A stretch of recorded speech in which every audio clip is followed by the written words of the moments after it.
njagala okubategeeza ndi musanyufu nnyo okuba nammwe olwaleero nga nkukiriza loopu okujja wano okukyalira Katosi landing site okuba okukyalira abantu bange. Ebigambo byange oba points zange zigenda kubeera 3. Nasemba okujja wano nga tuzze ku tteeka ly'ekyennyanja Fisheries Act era nga twatuula wali n'ababaka ba palamenti ne tukolamu ennongoosereza mu tteeka eryo era abaaliwo baatujulira nti amateeka bwe twagalongosaamu era bwe gaali era bwe twamaliza bwe tutyo pulezidenti n'ateekako omukono. Kitegeeza ki ekyo? Nti interest zammwe ze mwatusaba tubatereyo batuwogerere twazikolako ze zitya wano wammanga.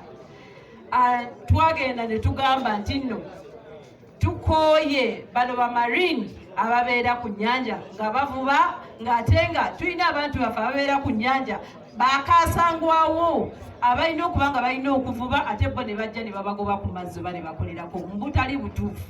Ekyo ne kivaawo, kyavaawo mu bigambo mbajjira. Kakati ne tudda ku misolo. Emisolo gy'ebyennyanja gya mirundi 3.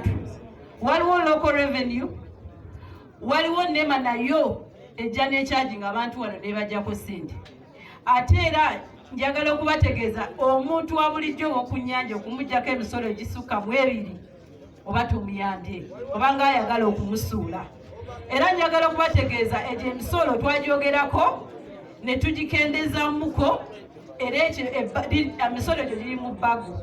Era njagala okubategeeza nti bwe munaddamu okujja wano tubatakutire etteeka nga bwe baamala odisayininga mujja kulaba ng'ebirimu bizaamu. Naye twagala okulaba nti nno ebyokuwandika tubikoye naye twagala okulaba nga babagiddeko ddala kuki ku nnyanja kubanga wano emyezi 2 badde koome n'ensanga nga batyoboola abantu baffe eddembe era nga babakuba kibooko kubanga nti nno bavubira batalina kuvuba ku mateeka gaabwe agatali mateeka ga tteeka ly'ekyennyanja. N'olwekyo njagala okubategeeza nti ebikolobero bano abantu abamagye ababeera ku mazzi ebyo twabiwandiika era tugenda kubakwata kannabwala kubanga bomu tubamanyi abamu kwegamba bakolagana ne ba DPC era nga tuwabalabanga ne tubajjako statements abantu abalala bamu nga balumiriza nti nno embeera eyo eteekeddwawo poliisi kuba bagenda okuwaba ku poliisi tebayamba. Kitegeeza